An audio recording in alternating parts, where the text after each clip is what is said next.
Now this is the point of no return. Technically, I should probably be using a torque wrench. And I would imagine this is probably, I don't know, 120 foot-pounds. Problem is I don't have a torque wrench large enough to fit this socket because that acorn nut's so large. So I'm gonna put the good old, well, yeah, that's all I'm gonna do. I'm gonna have to put a little college effort and try country boy style and just get it tight and know that I did it and hopefully it's right and it doesn't come apart on me. Now, of course, I don't want to go too tight because if I compress things, I won't have any mobility. But there it is. We got ourselves a front end. We're going to get a front wheel put on now. Once the front wheel's on, I can then shift the whole thing back a little bit to put it in the chalk and then also jack it up, strap it down.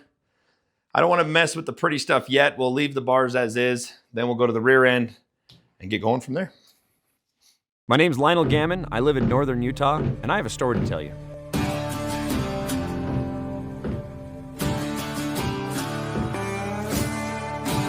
Last season on Barnyard Bike, you came with me on my epic journey as I found my grandfather's 1988 Harley Davidson Softail that had been long since forgotten and left in the barn. Put it back together. We stripped it all the way down and worked with the industry's greatest builders and manufacturers to put this bike back. Well, I'm glutton for punishment, and I'm doing it again. This time I have found a motorcycle that was built by a world-renowned builder. Now we're taking his bike that was once lost and forgotten, and we're gonna put it back on the road.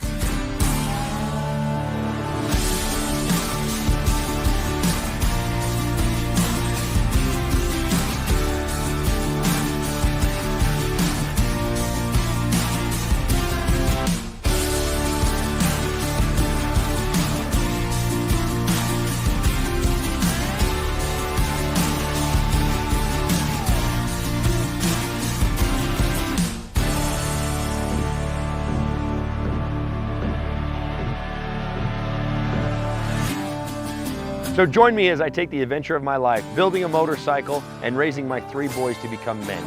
This is season 2 of Barnyard Bike.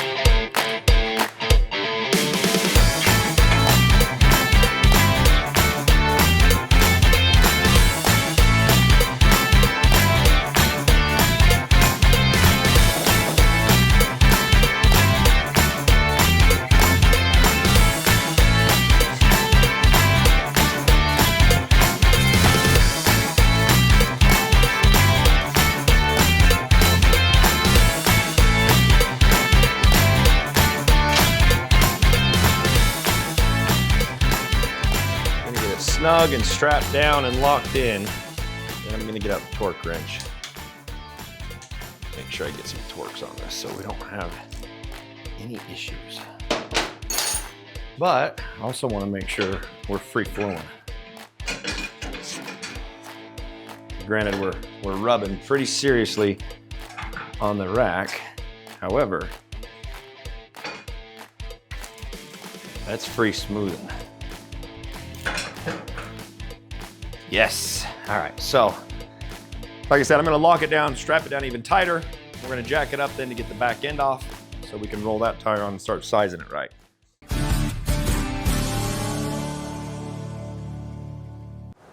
What if I'm injured in a motorcycle accident? Call Law Tigers.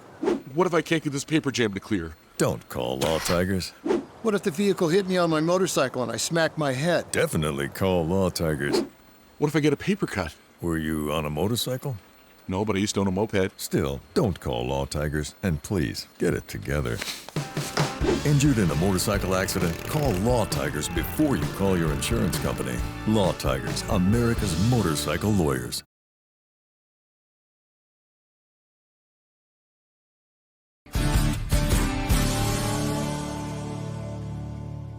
Knowing that Rick built this bike for a friend of his, I wanted Rick to have those tins. So Rick kept the tins and made me new tins. Now, my favorite part about this is Rick did not replicate the original tins. No, Rick made brand new. He made a brand new gas tank and a brand new oil tank to go on this bike. So not only is it still King Solomon, but now it's my King Solomon. It's different, it's unique. And to see the paint job that was done is absolutely flawless. It is a perfect original feel to a classic old school chopper. And the flow of the bike is beautiful. When you put those tins on, it all flows very, very well, like it was meant to be this way. At this point, I think the best course is I want to get into the tins. I want to get into the paint work, the 2 tanks. I'm not going to mount the gas tank yet. I just don't need it yet. But what I want to do is I want to get the oil bag mounted. The reason for that is I need to put this tire in. Once the tire's in, I can then mark for the fender, get the fender marked, take the tire back out, put the brackets in for the fender, make sure the fender's ready. And I would like to have that tank already in. Now, the risk I run is once that tank's in, this is finished product, this is paint. I gotta be very, very careful what I'm doing around it. I do not wanna chip it, scratch it, ding it. I don't even wanna look at it wrong. So we're gonna tear into the box, look at our paint, get the paint out, and get going from there. Again, I wanted to get just this bare bones, most important stuff down first before we go back and finish the fine tuning.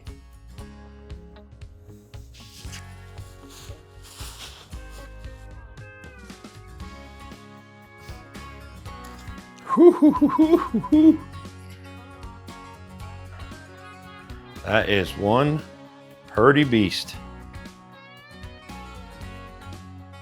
All right, so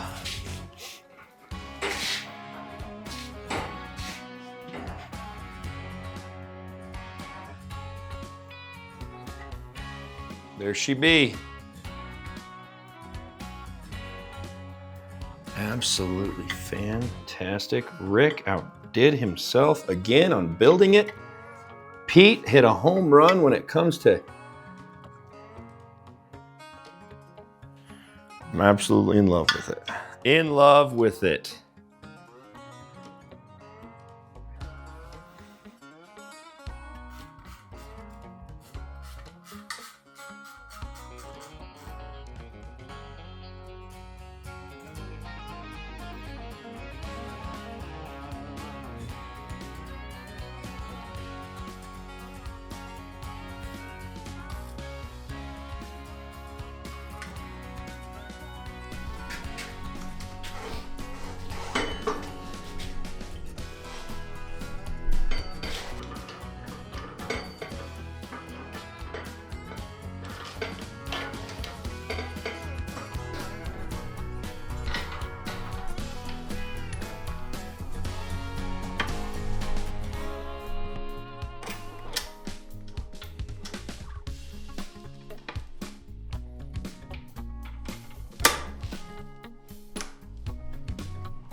I got a set of the Fender.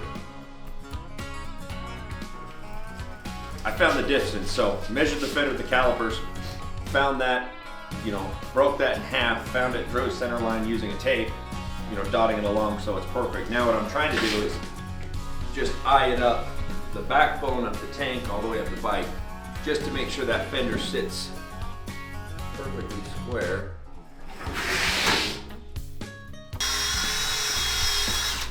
There's always issues building a motorcycle. I found a small issue here with the fender.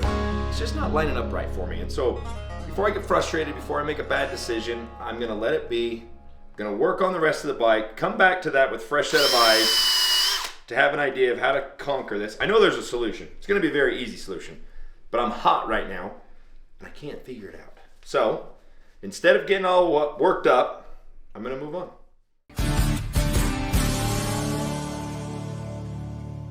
The only thing standing between you and the open road is some garage time with the right parts and accessories to make your motorcycle roar. And that's why riders everywhere choose DennisKirk.com, the one stop you need to get your Harley back on the road. Our knowledgeable tech staff will help you navigate our more than 185,000 parts, apparel, and accessories that are ready to ship today, with free shipping on all orders over $89. So tune up your ride and get ready for the next adventure. Ride more, wait less. Dennis Kirk.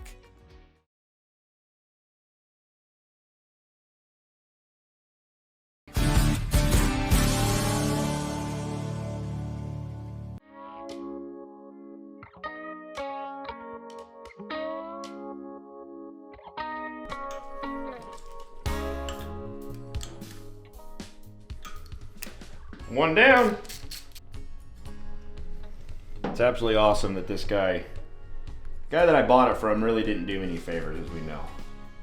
Not exactly my best friend or anybody that I want to hang around with, given what he's put me through. However, the fact that he did mark everything in a little plastic baggie was pretty dang cool. It's about one of the only things I appreciate that he ever did.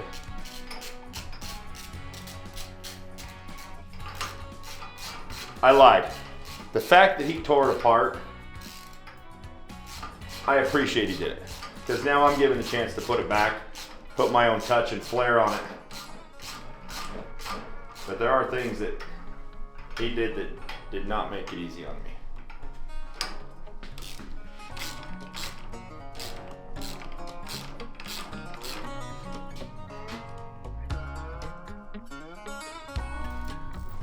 Well, I wonder if it matters. Rick probably put it on one way, and I probably don't know or really care. I'm gonna put it on my way. All right, so what I'm worried about is exactly that. So he did this so precise, he fed the wires through. So I don't know.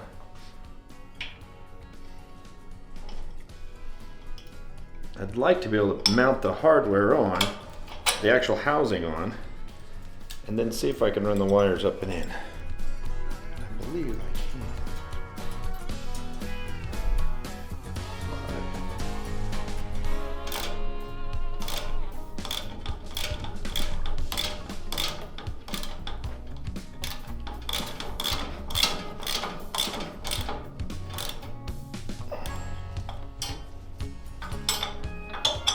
Just tighten it up just so I can test the electrical. So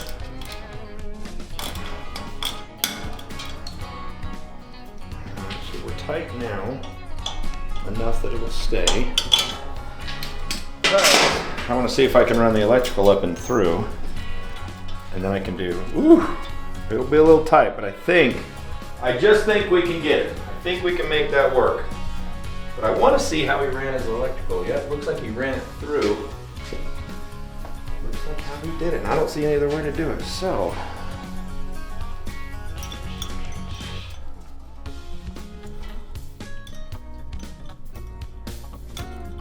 there we go. Yeah, we put that coupler on there, bolt the rest on. So let's get that going. Down the body over.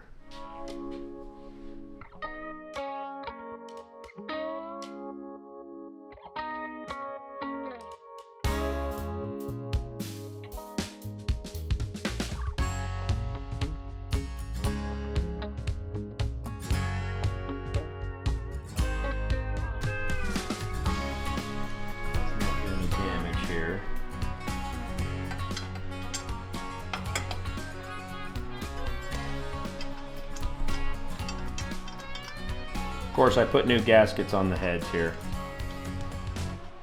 I think the gaskets are on there were probably just fine, but I would rather err on the side of caution.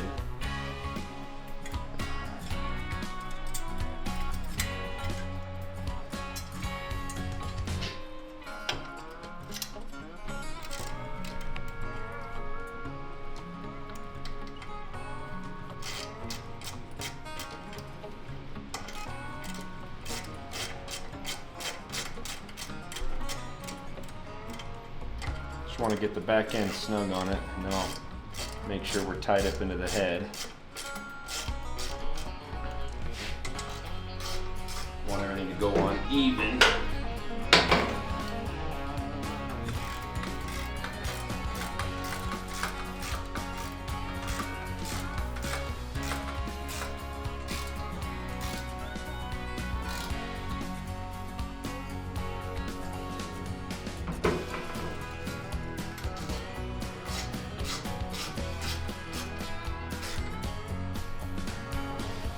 So you can't tell me that's not pretty. Lines up nice and clean and smooth.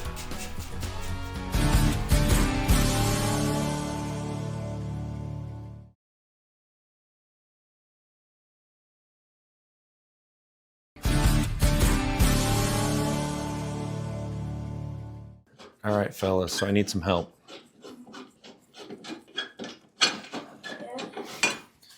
I got to be able to turn these handlebars.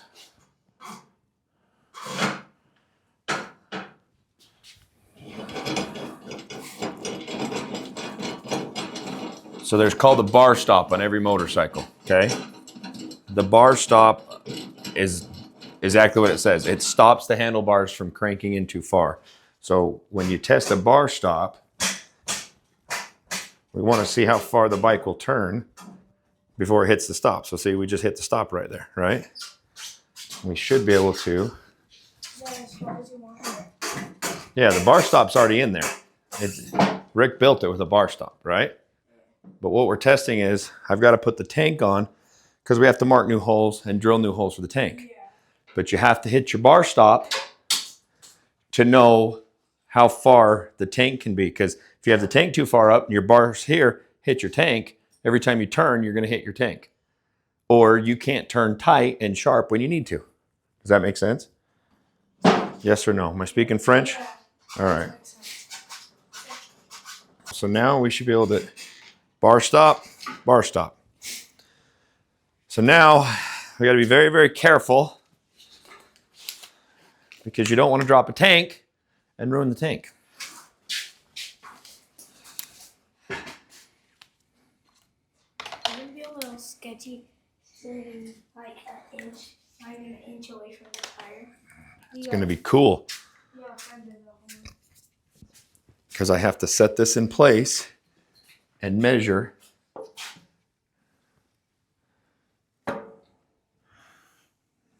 See, I want to make sure I don't hit here, right? And I want to make sure I don't ever hit the tank. So I'm thinking that might be, I mean, I got a little space here. It could never hit. I could probably risk it and come a little higher. Do whatever you want. I'm thinking right there is the money spot. See how it's not hitting there? Huh? You put your hand in there and break your hand if it hits. No, that's the coolest thing ever. You know what that is? We were able to use one of Rick's original holes. Now I only have to drill one hole. And I don't have to worry about making it centered. I don't have to do anything like that because that hole works. And now we can really test the stops. A little bit of space, a little bit of space. How is this going to turn? Turn it with your hand. See?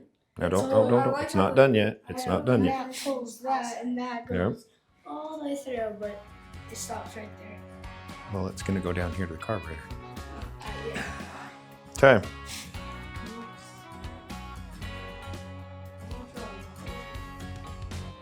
A drill? No, I'm going to tap it and then put this bolt into it to hold it.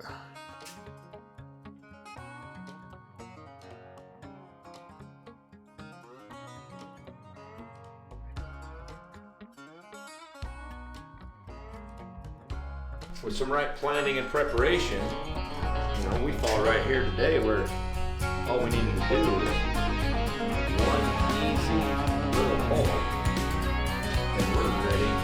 We're rocking and rolling.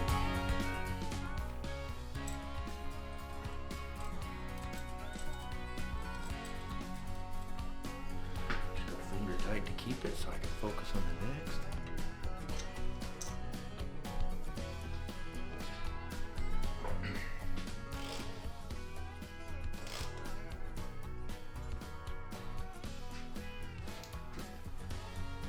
This one's always nerve-wracking. This close and tight to the tank and the bars. Do not want to go too hard or too fast to scratch or damage anything. And there she be. Now it's starting to look like a motorcycle. We're there with the tank on. Run a fuel line, spend a little bit of time Get it real close. We're almost road ready.